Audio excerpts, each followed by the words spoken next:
So the event in which we are about to participate is the second of 4 events of the symposium Jorge de Sena at 100, a symposium in celebration of his life and works, recognizing the work of the Portuguese poet and scholar Jorge de Sena. I'm going to introduce our keynote speaker, Dr. Fred Williams, momentarily. But before that, I want to recognize all the people and departments on campus that have made this symposium possible. First, I want to recognize the co-sponsors of the event, the Harold B. Lee Library, the BYU Department of Spanish and Portuguese, and the BYU College of Humanities for their material, financial, and personnel support as this event was planned. Within the library, I'd like to thank our Executive Assistant, Wendy Duran, our Administrative Assistant, Eva Cecil, Roger Layton, and his team of student graphic designers and library public relations, Eric Howard and his exhibits team, the Special Collections Division for their collaboration, and Elizabeth Smart for her support and encouragement. In the College of Humanities and the Department of Spanish and Portuguese, Dr. Jeff Turley, Department Chair of Spanish and Portuguese, for saying yes, as well as the deans who approved the use of funds, and in particular my co-organizer, Dr. Halling. I also want to recognize here our invited guest from the University of Massachusetts Amherst, Dr. Francisco Cota Fagundes, up here in the front. He'll be speaking to us tomorrow afternoon at 3 p.m. in this same auditorium. So just a few items of business and a few words. First, we had an event this morning, the round table, in which Dr. Fagundes, Dr. Williams, and a number of people, former professors of Portuguese and Spanish here at BYU. So we had Ted Lyon, Ron Dennis, Gordon Jensen, and Hal Clegg. They participated in a round table this morning that was recorded, and the audio of that recording will be online on the website later on this week. Now, as a part of Dr. Williams' keynote, he will be doing a show and tell of items he has donated to special collections, as well as a number of books from his private collection. And so when he does his show and tell, everyone in the audience is welcome to come up and look at those items. And in doing so, as you look at items from special collections, I invite you to please follow the indications of our representative from Special Collections here, Dana and Scheme, in treating these materials well. So don't spit on them or rip them or try to steal them or anything naughty like that. Following the show and tell, we'll have a small break, and after that, we'll be watching a screening of the video Jorge de Sena reads his poetry, featuring Jorge de Sena himself being interviewed by a much younger Dr. Williams, as well as reading his own poetic work. This recording was made only 1 month before Dr. Sena's untimely death, and Dr. Williams will be explaining a lot more in detail about that video, and that screening will commence at 3:15. As I mentioned, tomorrow we'll hear from Dr. Fagundes, and in the evening there will be a celebratory event, Food and Fado Night. That's what we're calling it, where we're going to listen to some live fado, courtesy of Dr. Halling, Dr. James Krause, and Dr. Mike Child, all of Spanish and Portuguese.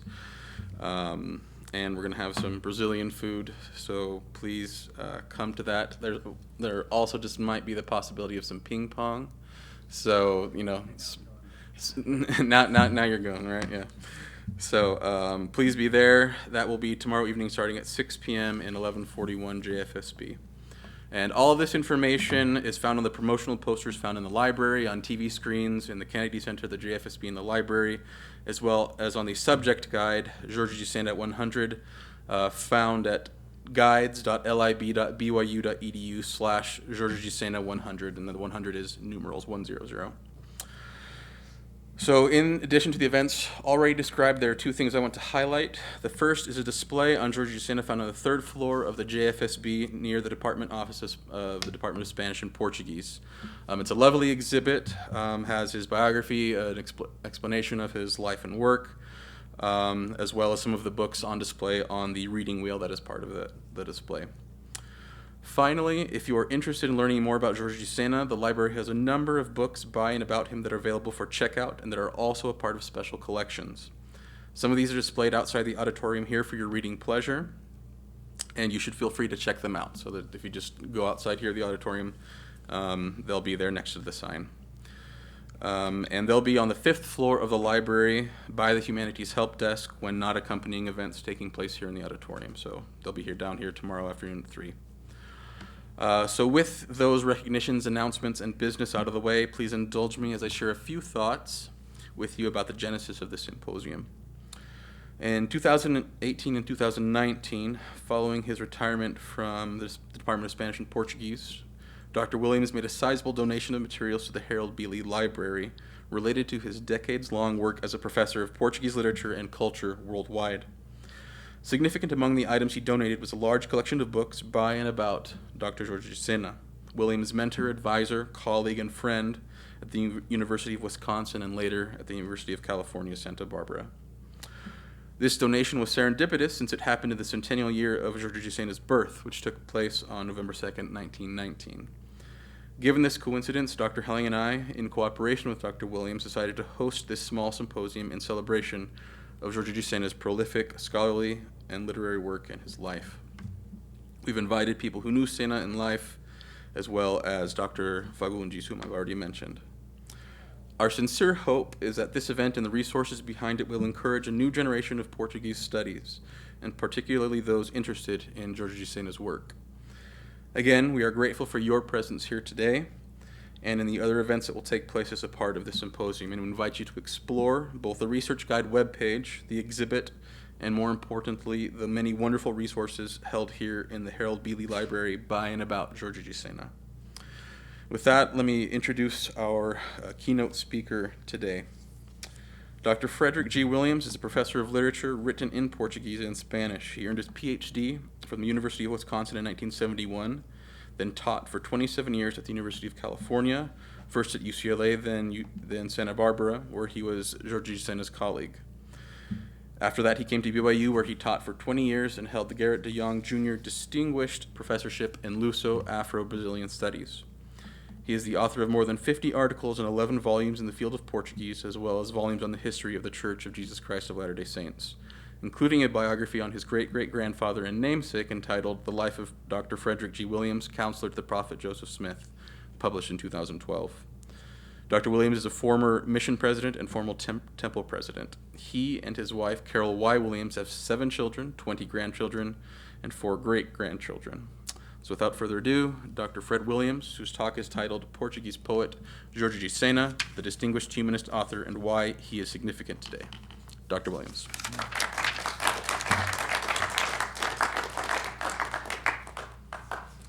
Thank you. The numbers have increased. There are now 21 grandchildren and 8 great-grandchildren. I have to say as I begin that this is a very special opportunity for Jorge de Sena. Influenced my life greatly, so this is hard.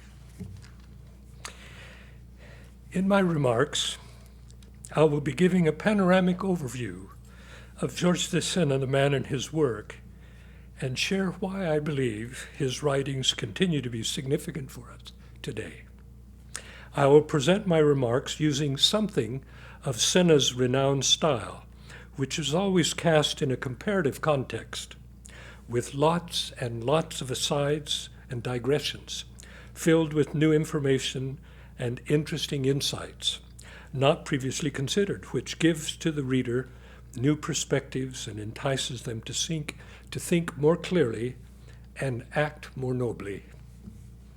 Jorge Sena was born 100 years ago in Lisbon and died in Santa Barbara, California on June 4th, 1978, at the young age, I can say that now, of 58. That is very young. One of the reasons we are celebrating Sena this month is he is considered by many to be the all-time third major poet of Portugal, after the internationally recognized 16th century epic poet Luís Vaz de Camões, and the internationally recognized 20th century modernist poet Fernando Pessoa. Like them, Sena traveled widely and lived in many parts of the world. Like them, during his lifetime, he had a most difficult time being accepted into the literary life of the country. Like them, he experienced penury for most of his life. Like Camões, Sena was a sailor and visited most of the lands that once belonged to Portugal's maritime empire. Like Fernando Pessoa, Sena spoke English and French and was a translator. Like Camões and Pessoa, Sena's own poetry and prose have been translated into many, many languages, both European and Asian. It is not to be wondered that Sena's favorite authors were Camões and Pessoa, and that he published widely on both of them. There are some striking differences, however. Unlike Camões and Pessoa, who were unlucky in love, Sena was a happily married man with a large family of 9 children. Unlike Camões and Pessoa, Sena was recognized during his lifetime and received many awards, and in the year he passed away, he was a strong candidate for the Nobel Prize in Literature, which, as you know, is only awarded to a living author. But there is another side to Sena missing in the first 2 poets. Unlike Camões and Pessoa, Sena was a scholar and obtained not only his doctorate, but the highest university degree possible, the livre docencia, which comes after the PhD and existed only in France and Brazil. Unlike Camões and Pessoa, who were unsatisfied with their life's career, a low-ranking military man in the case of Camões, and a low-ranking contract member of the office staff in the case of Pessoa, Sena was not merely a brilliant literary author as they were, but he had a most satisfying, happy, and very influential career as an intellectual and as a professor. Sena was admired as a gifted teacher and mentor of students and faculty alike. He was recognized as a prolific researcher and publisher on a vast array of subjects. He had an encyclopedic mind due to his encyclopedic curiosity, and his influence was felt well beyond the 2 universities in Brazil and the 2 universities in the United States where he taught and occupied administrative positions. I'm going to give you a sidebar. That's my way of saying this is how he would do things. Sena was a student of maritime history, and one of the things he taught his students when teaching Camões was the historical context of his epic poem, the Lusíads, which has as its framing story Vasco da Gama's world-changing travels to India. The Portuguese, Sena would explain, are the forgotten pioneers of the age of expansion, the discoverers of 2/3 of the world for Europe, the ambassadors of the West, especially its culture and Christianity, and the interpreters of the East, who for some 200 years governed the lands and controlled the riches flowing into Europe from Africa, Persia, Arabia, India, Sri Lanka, China, Japan, Oceania, and half of South America. Then Portugal lost much of its maritime empire to Britain, France, Holland, and Spain at the end of the 17th century. For example, by 1644, Holland, by force, had taken the Portuguese territories of Angola and São Tomé in Africa, Ceylon or Sri Lanka on the Indian subcontinent, Malaysia and Indonesia in the Indian Ocean, and the entire northeast of Brazil in South America. To the English, the Portuguese lost Ormuz in Arabia in 1622, and Bombay in India and Tangier in Morocco in 1665. Bombay was a forced dowry paid when Portuguese Princess Catherine of Braganza became Queen of England. To the French, the Portuguese lost the northwest coast of Africa, from Morocco to Senegal, portions of the central coast of Africa, including Ivory Coast, Benin, and French Guinea, portions of East Africa, and portions of Brazil.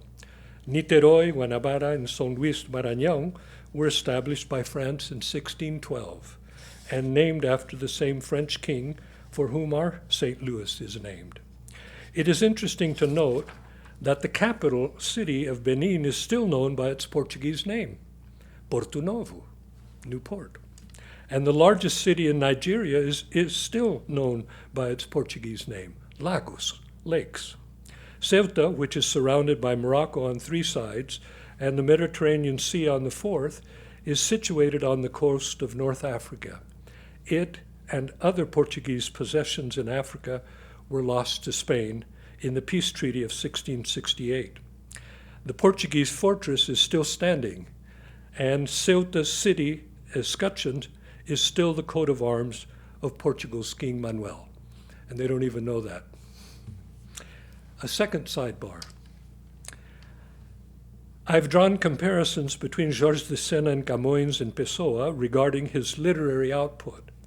I should like to compare him with another Portuguese, but this time not in terms of literary greatness, but rather Sena as an intellectual with an influential scholarly career.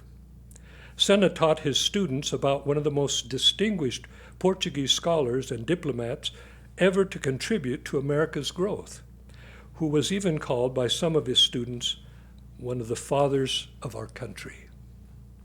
Abbé José Correia da Serra was born in Serpa, Portugal, June 6, 1750. Before coming to the U.S., first as an envoy sent to aid the country in whatever means possible, Portugal was then a first-class country, and the U.S. was third. And later as Portugal's ambassador, he had firmly established his reputation all over Europe. Taking his holy orders in 1775 and his Doctor of Laws in 1777, he was the organizer and perpetual secretary of the Royal Academy of Sciences of Lisbon, a Knight of the Military Order of Christ, a Fellow of England's Royal Society, and of France's. He contributed numerous essays and publications to each of these and many more organizations. When he came to the United States, Serra was as one of the biographers wrote, quote, a sophisticated European, wise in judgment and experience, and learned in the older continent's most ancient humanism and most recent science. For Correia da Serra was far more than a political liberal and whilom diplomat. He brought with him an international reputation as botanist, geologist, antiquarian, and litterateur.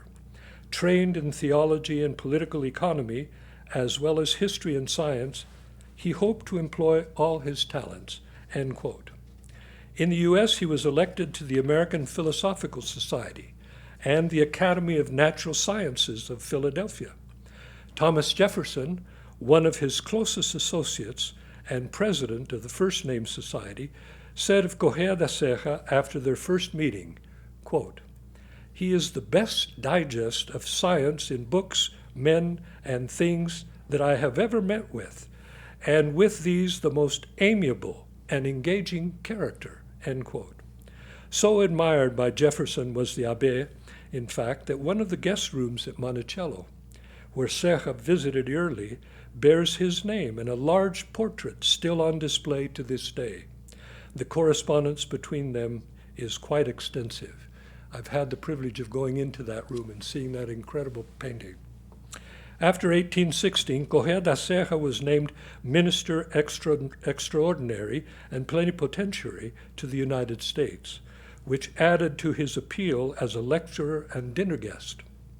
He traveled extensively throughout the young country, studying plants, soils, and fossils, meeting with Native Americans, publishing monographs, and presenting papers at various institutions. He came into contact with the best of America's intellectuals, whom he encouraged in their work, wrote letters of recommendation, offered insights, traveled with them, researched for them, and most important of all, put them in touch with the finest minds in Europe. Because of his letters, they could get into the European colleges. Under his tutelage came a host of names, including George Tickmore of Harvard and writer and politician William Gilmore Simms, who Edgar Allan Poe described as the best novelist America has produced. They called Serra, quote, the restored Franklin, the American Socrates, end quote. He was offered a professorial chair in 3 American universities. where he continued to publish and lecture. In 1821, several years later, Jefferson wrote, quote, "Mr. Correa's approbation of the plan and principles of our Virginia University flatters me more than all of the other eulogists, because no other could be put in a line with him in science and comprehensive scope of mind," end quote. President James Monroe credits him with our naturalization laws of 1817, Judge H.M. Breckinridge with the boundary settlement in Florida. Correa da Ceja was a co-founder of the Pennsylvania Institution for the Deaf and Dumb and assisted in the preparation of the first Portuguese grammar published in the U.S., which came out before the first grammar in Spanish.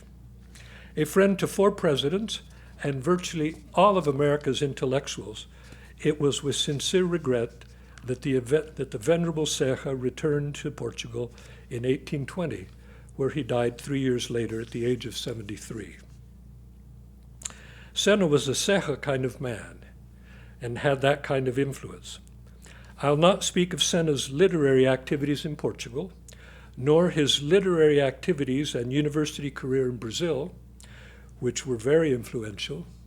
I'll speak instead of his influence in the United States at the University of Wisconsin-Madison, where he taught beginning in 1965, and at the University of California, Santa Barbara, beginning in 1970. Sena accomplished 5 significant goals to grow Portuguese studies in the United States. First, he formed more than a dozen doctoral students in Portuguese studies who took their places heading up Luso-Afro-Brazilian programs across the U.S. I'll speak to that in more detail in just a few moments. Second, he obtained the first Portuguese lecturer to teach in the United States, sponsored and paid for by the ICALP, an arm of the government. Many lecturers soon followed in the U.S., thus establishing Portuguese at universities that could not afford extra faculty. Third, he obtained a large grant for student scholarships and faculty research from the Calouste Gulbenkian Foundation of Lisbon, the 5th largest foundation in wealth in all of Europe. After his death, the foundation established the Jorge de Sena Center for Portuguese Studies at the University of California, Santa Barbara, with an additional grant of $450,000. Fourth, Sena founded an intensive 8-week summer Portuguese institute where the language, culture, and literature of the Portuguese-speaking world was taught and savored, and which also included a Portuguese house where students and many of the faculty would reside, one of them Professor Fagundes. 5, his prestige brought scholars from around the world to many conferences held in the United States, especially at UCSB, UCLA, and the University of Massachusetts Amherst. In Wisconsin, there was no Portuguese American community. Those are primarily found on the east and west coasts. But when Sena came to UCSB, he was able to interact and become acquainted with the Portuguese American community in California, whose numbers were estimated at upwards of 500,000 at that time. The majority were from the Azores, also where he is from. And they dominated the dairy industry in the San Joaquin Valley and the tuna industry in San Diego. Professor Sena enjoyed associating with its members at conferences and at social events, and they enjoyed him. But regardless of the importance of his literary career on the one hand and his support of community interest on the other, Sena's major contribution to the American scene lies with his academic influence. Like his predecessor, Abbé Correa da Ceja, Jorge de Sena became the mentor of an entire generation of young American scholars, educators, and writers. Wherever he taught, wherever he traveled, wherever he presented papers, contributed articles, or published books, he was firmly establishing the foundation for serious Luso-Afro-Brazilian studies in this nation as never before. Under his guidance, scores of PhDs were granted to those who later headed up Portuguese studies in an ever-increasing number of American universities. Tireless in his efforts, he encouraged and stimulated, both in word and by letter. He wrote virtually reams of letters. There's 2 volumes here of letters. There are 14 volumes published of his correspondence. Sena reviewed and critiqued works, sat on panels, discoursed, wrote, published, and in countless other ways, too numerous to mention, not the least of which was the hospitality he and his equal partner wife, Messia, extended to a steady stream of international visitors who came to stay at their home each year. Jorge de Sena pointed the way to excellence at every turn. When the full story is told, it may be quite unbelievable what this one individual was able to accomplish for the advancement of Luso-Afro-Brazilian studies in little more than a decade living in America. Some of Jorge de Sena's literary children, Joaquim Francisco Coelho, who was the professor at Stanford and then Harvard. He just passed away last month. Antonio Cirujão, University of Connecticut. K. David Jackson, University of Texas and then Yale. Daphne Patai, University of Massachusetts, Amherst. Ron Dennis, Brigham Young University. Gordon Jensen, Brigham Young University. Jack Schmidt, California State University at Long Beach. Frederick Williams, University of California, Brigham Young. Francisco Cota Fagundes, University of Massachusetts, Amherst. These are just some of them. I could share the literary grandchildren of Sena. I'll mention 2. Catherine Sanchez, who is at the University of Wisconsin-Madison, who got her degree at UCSB. And another one is Christopher T. Lewis, who received his BA at BYU and his PhD at Harvard with Joaquim Francisco Coelho. And Chris heads up the Portuguese section at the University of Utah. Sena was a humanist, a critical observer of the human condition, which he chronicled in his literary and cultural output. Throughout his life, and in this he saw no contradiction, it had been his experience that, along with living fully immersed in the present, he could cultivate the wisdom and learning of the past. This drive led him to become preeminent as a scholar, cultural historian, and university professor. Without becoming confessional or yet psychological, he found he could also come closer to understanding mankind by penetrating into the deepest recesses of his own being. So with these 2 approaches, he became Portugal's leading intellectual, contemporary man of letters, poet, playwright, and fiction writer. These 2 avenues to human understanding, from within and without, were made all the more efficacious in him by virtue of his diverse formal training, scientific, military, and literary. He received a licentiate in civil engineering from the University of Oporto in 1944, and for 15 years exercised his profession, building roads and bridges for the National Highway Commission. He spent 5 years in the military, first as a cadet in the Naval Academy, then 4 years in the Army. He received a PhD in Livre Docencia in literature from the University of São Paulo in '64. This preparation in both the sciences and humanities made him an unconventional essayist, and he brought to Portuguese literary criticism a precision and exactness rarely seen before. Here's sidebar number 3.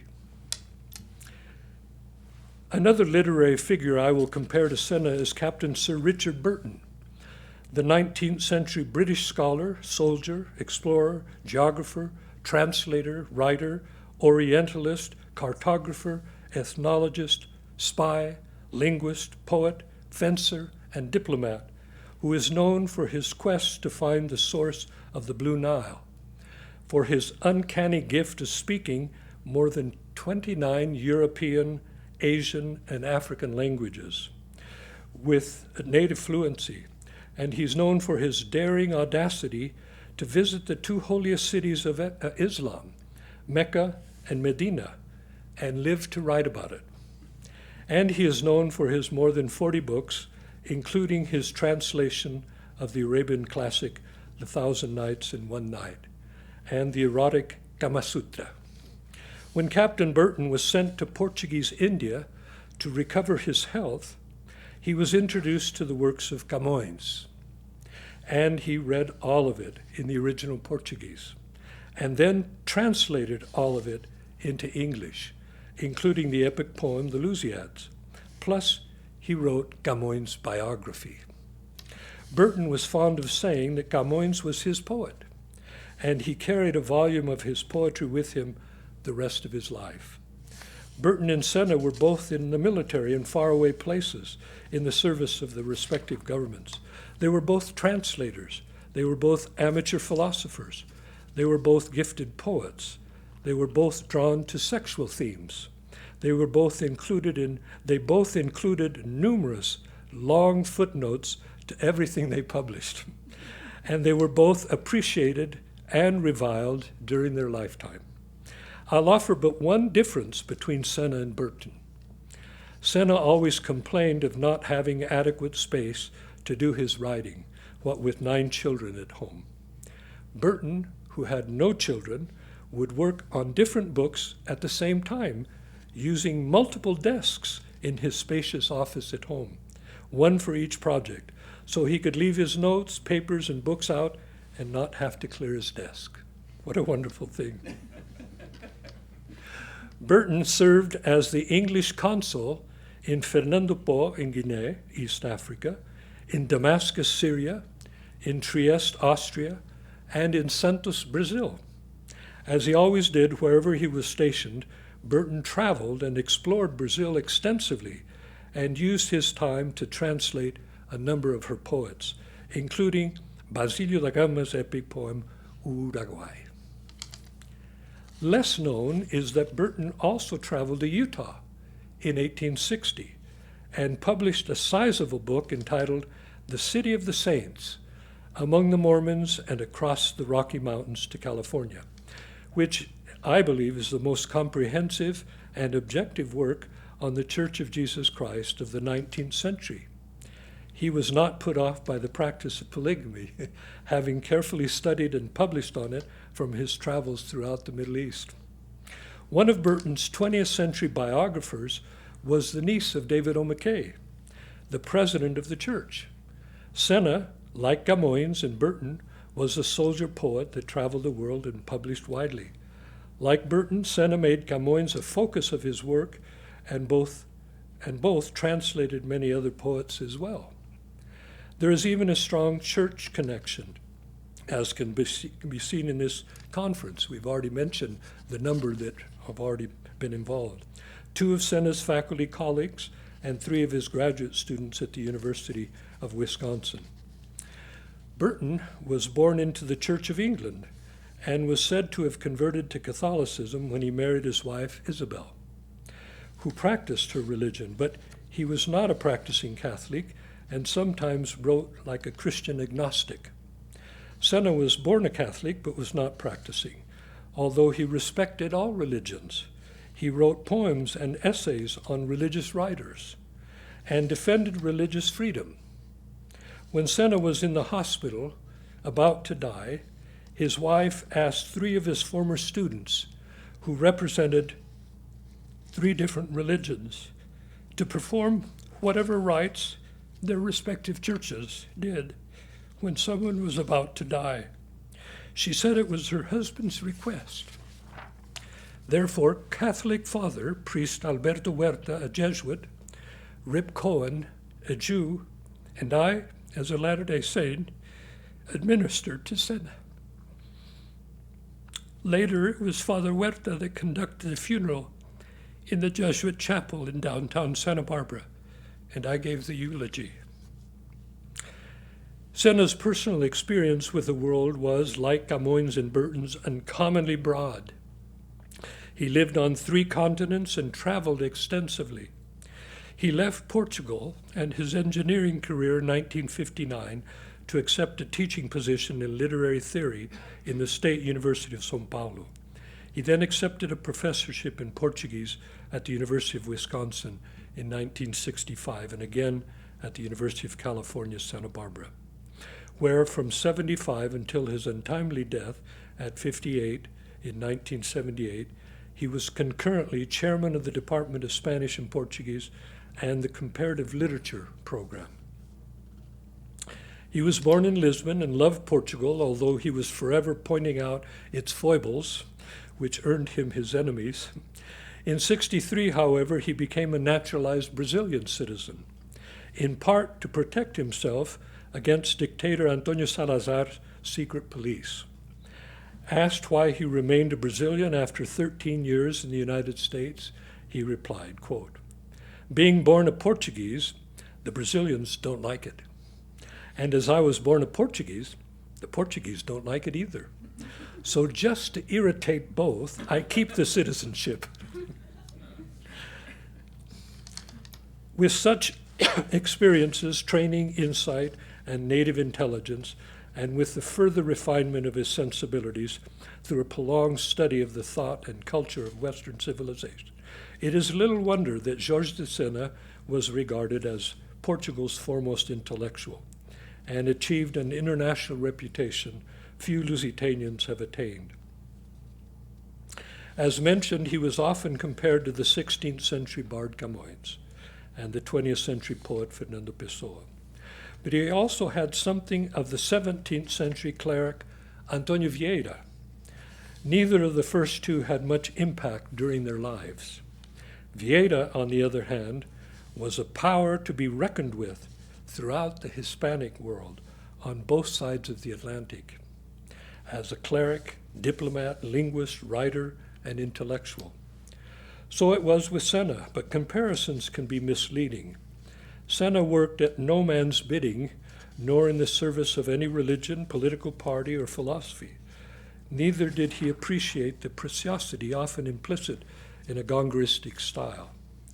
Sena prided himself on what he called his political and literary integrity.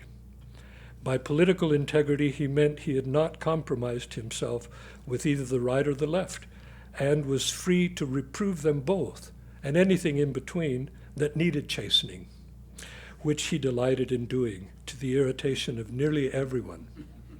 By literary integrity, he meant his style was his own, not borrowed, and that it had undergone few modifications from his first to his last books.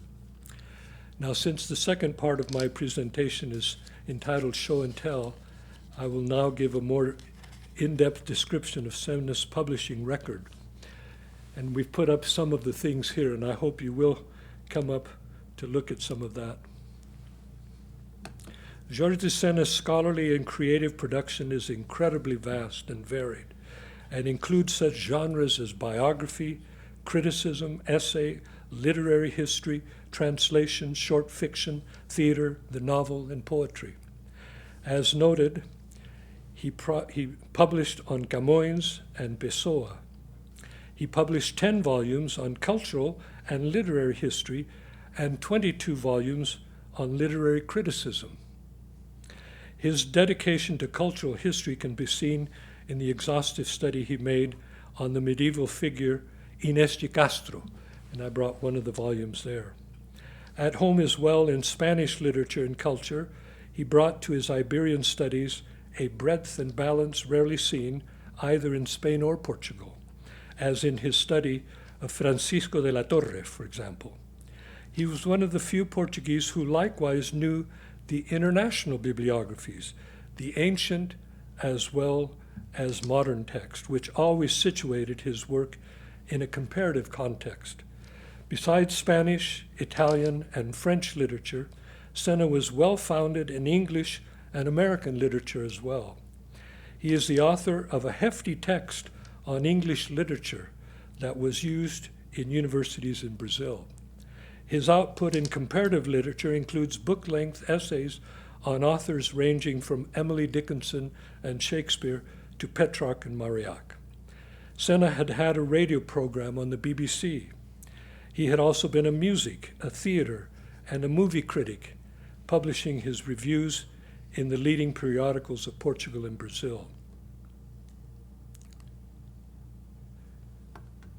These are going to be kind of out of sync, but that's all right.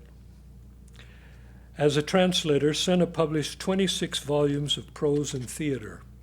Now, this is not his work, but these are his translations, which he had translated from the original into Portuguese, written by major French, Canadian, British, and American authors, including Jean-Baptiste Molière, Graham Greene, Evelyn Waugh, Edgar Allan Poe, Erskine Caldwell, Ernest Hemingway, Eugene O'Neill, William Faulkner.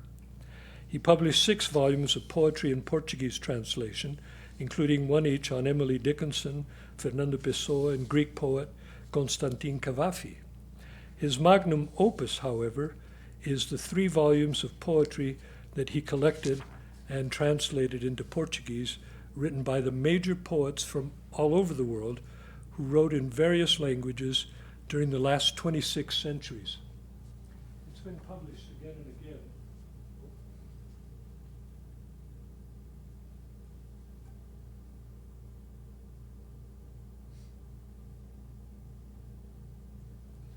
There we go. Can you hear me? Mm-hmm. Yes. This is 1 volume. This is 2 volumes. And this is 3 volumes. He didn't make it bilingual, so you can only read his English translation, but an incredible, incredible source. And like I say, it's been republished, and it's a nice way to anybody look at who is important as a poet from the beginning, according to him. These are all poetry that he published. Theater. Well, we'll just go ahead. As a prose writer, Sena's own creative prose comprises 9 volumes of short fiction, including the classical novella O Físico Prodigioso. I brought some of the translations in French and Chinese and all of these other. In English, it was translated The Wondrous Physician, and 1 novel left unfinished at his death, save for a few excerpts, and lacking its final chapter, entitled Sinais de Fogo, which he had been working on for 3 decades. Sena is most often admonishing the reader in everything he writes. In one short story, for example, and I'll just pick this up, he writes about the influence of Satan all over the world, and often his titles include Satan. So this is Andanças do Demônio, and the influence that Satan has on people and why they do such terrible things. By the way, this is a book that Jorge Fazenda Lourenço and I published through the national publication. Were you here when I said you were a literary grandson? Oh, very good.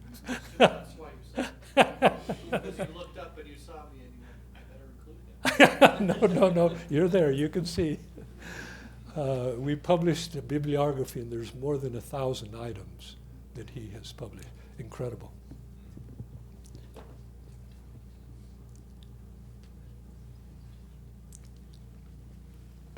This short story is called Defense and Justification of a Former War Criminal. Sena allows us to enter into the mind of Herr Werner Stupnine, a former SS officer, as he justifies the raping and killing of the Russian civilians in German-occupied territory under his control, some 20 years after World War II. Professor Jorge Monteiro has correctly identified Adolf Eichmann as the inspiration for the story, but with some important differences. In the story, Sena has both a defining subject and a moral. The subject question could be framed as follows: how can one explain or possibly understand such devotion to Hitler's theory of the master race, together with its corollary, the final solution or disposition of non-master races, by otherwise honorable, intelligent, mostly religious, and well-educated persons? The moral he hopes to instill in the reader could be summarized thus: This story is true and should frighten us not to death, but to action, for this could happen again. We should be on our guard for this kind of mindset. If someone can believe the notion that one race is superior to another, that belief can justify a different morality. Any belief that places a different race, religion, class, nationality, or gender in an inferior position is aiding and abetting another Holocaust. We must protect and safeguard the rights of minorities. Here you see his poetry, his theater. This is his fiction.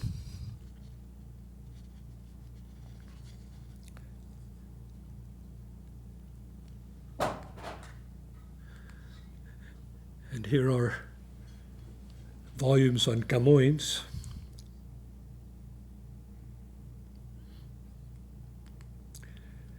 On Fernando Pessoa.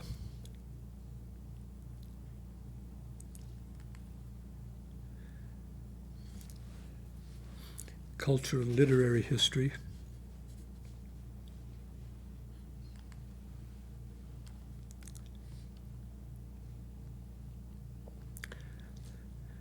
I love the title, O Reino da Estupidez.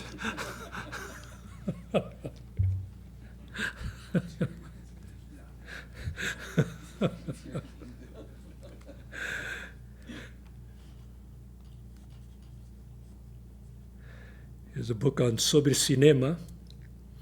Now, when you see Messia as the editor, it's because he had already passed away, but she continued to publish what he had already written. Giadius, very interesting. He kept it at Diario.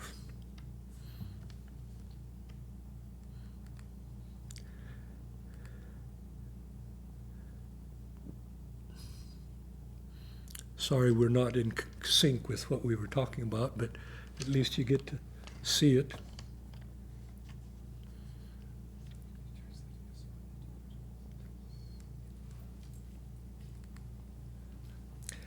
Here are his translations. He came to know other literatures because he read their authors. And that was always one of the things he chided us on. We could talk to him about Portuguese or Brazilian literature, but he couldn't talk to us about American literature because we hadn't read our authors.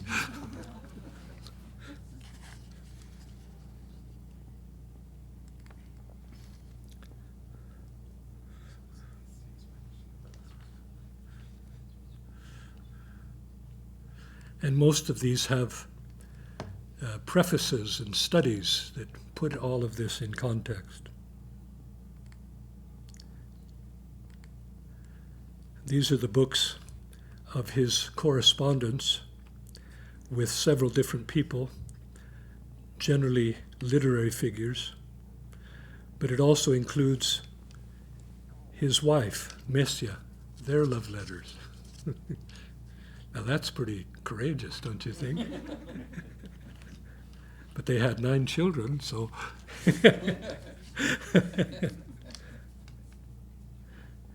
Sophia Gemelo Breiner, I think I've brought that one.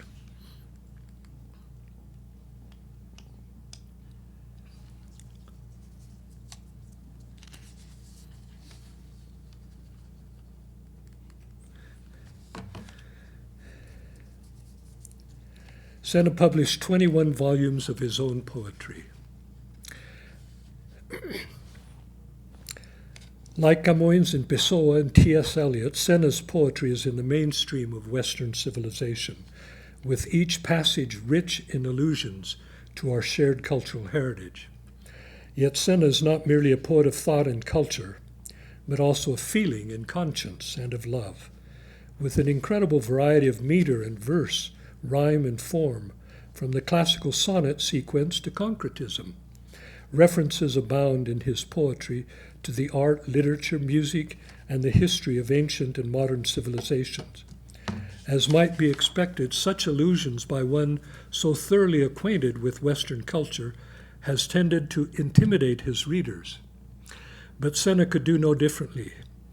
He never apologized for his erudition and did not attempt to conceal it. To the contrary, he relished it, and he loved all the arts: painting, sculpture, music, cinema, theater. He owned an immense personal library with books and records overflowing the shelves that stood from floor to ceiling on every wall in nearly every room in his spacious home. He published 2 books of poetry that speak to the fine arts: Metamorphosis, which focuses on the plastic arts, and Arte de Musica, which, as its title suggests, focuses on great composers and their music. Art stimulated him, as seen in the poem Mahler, Resurrection Symphony, where his contemplative spirit is set on fire by the beauty of the music, which in turn excites his mind with an appreciation of the grandeur and majesty of eternity. Still, he does not give himself over fully to faith in the resurrection, but is nonetheless compelled to declare belief in some future paradise. Besides culture, his major poetic themes include his homeland Portugal, political satire, social satire, the dignity of man, love, sex, death, the devil, God, and religion. Sena wrote and published 3 volumes of theater, one of which, O Indesejado Antônio Rei, The Unwanted King, is considered the most significant play of the first half of the 20th century. The 4-act tragedy in verse explores the unsuccessful bid by the Prior do Crato for the Portuguese throne. It went instead to Philip II of Spain in 1580, and thus began the 60 years of the so-called Babylonian captivity, when the crowns of Portugal and Spain were united. In Sena's last written play, entitled Epimetheus, or The Man Who Thought Afterwards, that's the brother to Prometheus, who thinks beforehand, dated from Santa Barbara, February 1971, most of Sena's favorite themes are again explored, and he includes a scathing critique of immorality, philosophy, and theology through the ages. In the play, differing supernatural belief systems separated in time and space are juxtaposed, and where, regardless of the system, there is an unseen power which tempts mortals to do wrong. The play focuses on 4 different societies, each with their counterparts in the other, and each with their own realms or planes of realities, much like Camões dealt with the concept of dual planes in the Lusíads, mortal Vasco da Gama and the unseen classical gods, unseen by them. In the play, the action focuses on one realm and then on another in turn.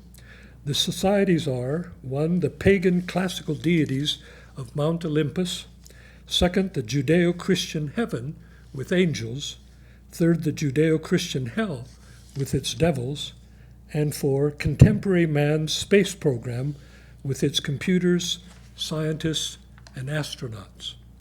One of Sena's framing questions for the play might be, what are the principal aspirations of societies, be they ancient or modern? Sena's answer: each society is preoccupied with sex. That may not come as a surprise except in heaven. What? A second framing question and its extension might be posed as follows: is there a transcendental reality such as Mount Olympus, heaven, or hell?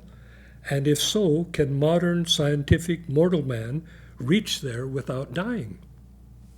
As always, Sena's purpose is to make us aware and make us think.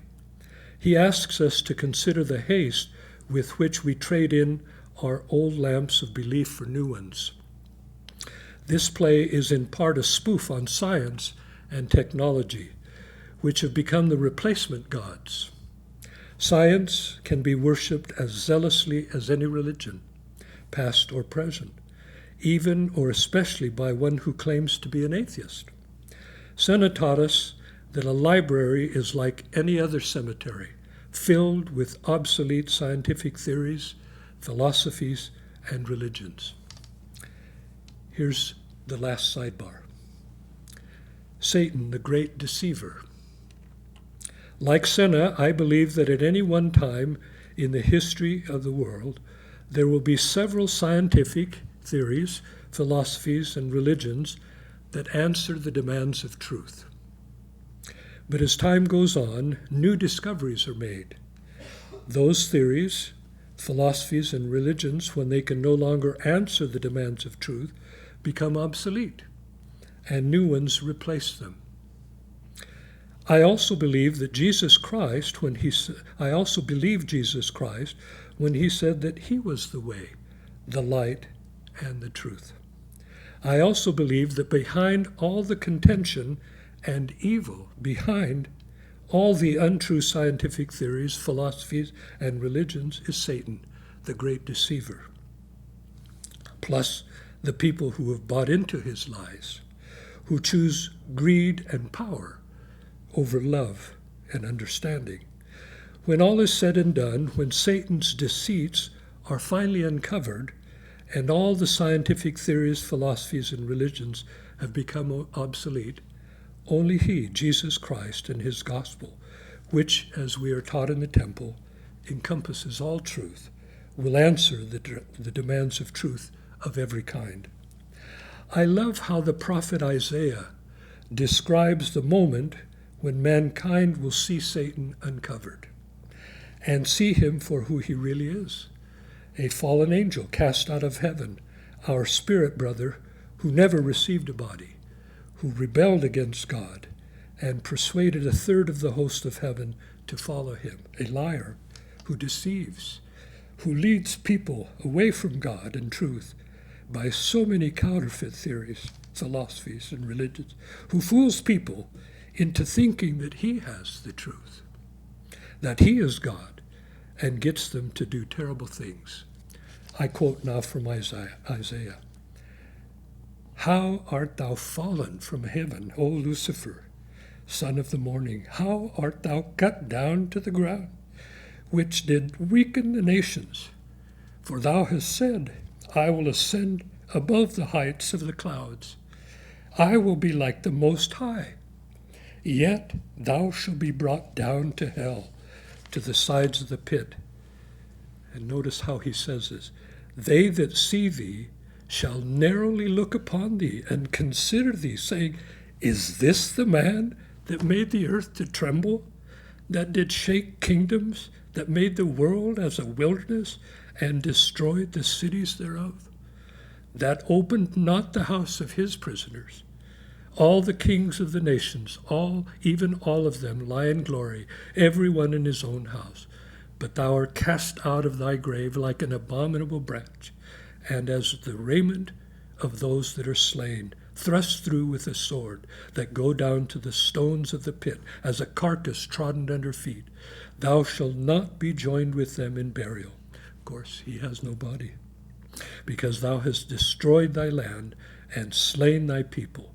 The seed of evildoers shall never be renowned. That's Isaiah 14:12 through 20. Back to the play and conclusion. Sena's play is important for a number of reasons, but for our purposes, let me restate the following. 1. Sena portrays conflicting belief systems, some of them religions, one of them now obsolete, renamed mythology, and one of them scientific. Each of the three transcendent societies is unaware of the other's existence until their representatives meet on earth. Which view of reality is true? Which belief system is absolute, if any? Second, regardless of the group, there is both good and evil represented among them. 3, mortal man is influenced and tempted by unseen powers, whether emanating from Mount Olympus, hell, or a control center, and be they titans, devils, men, or computers. And 4, our choices have consequences in mortality. Like Luis Vaz de Camões and Fernando Pessoa, Jorge de Sena is recognized and admired as a poet. Like Sir Richard Burton, Sena has published an incredible number of books on a wide range of subjects. Like Abel Correa da Serra, Sena has influenced the growth of Portuguese studies in many parts of the world and been the recipient of several honors. In 1976, he was selected as the keynote speaker for the International Convention of Writers at Grado, Italy. Cancelled at the last minute, he would have shared the honors with 3 Nobel laureates, Bol, Solzhenitsyn, and Montaldi. He was the recipient of the Etra Taormina International Poetry Prize in 1977. He delivered the keynote address at the 1977 Camões Day celebration, which was presided over by the President of Portugal and televised nationwide. He was a member of the Lisbon Academy of Sciences, a member of the Hispanic Society of America, a commander of the Order of Prince Henry the Navigator, and a posthumous recipient of the Order of St. James. Sena, by way of summation, lived his life and pursued his career seeking and teaching truth. He fought for honesty and defended the dignity of all races and cultures. He worked tirelessly against oppression and evil at every level. And he did this most often through the printed word. Taken together, his literary output, his scholarly articles, essays, monographs, and books number well over 1,000. I should like to conclude with my own poetic tribute to Sena. It's hard to find something to say about Jorge de Sena that he has not already said about himself, and said much better. We have his opinion on virtually every conceivable subject, and some we'd never conceived of before.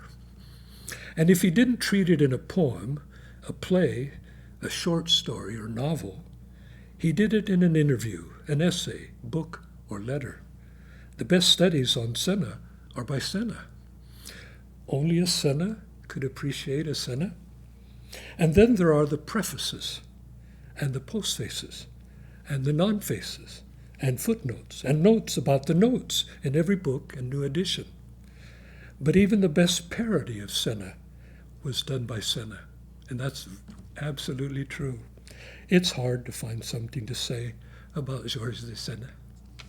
Thank you.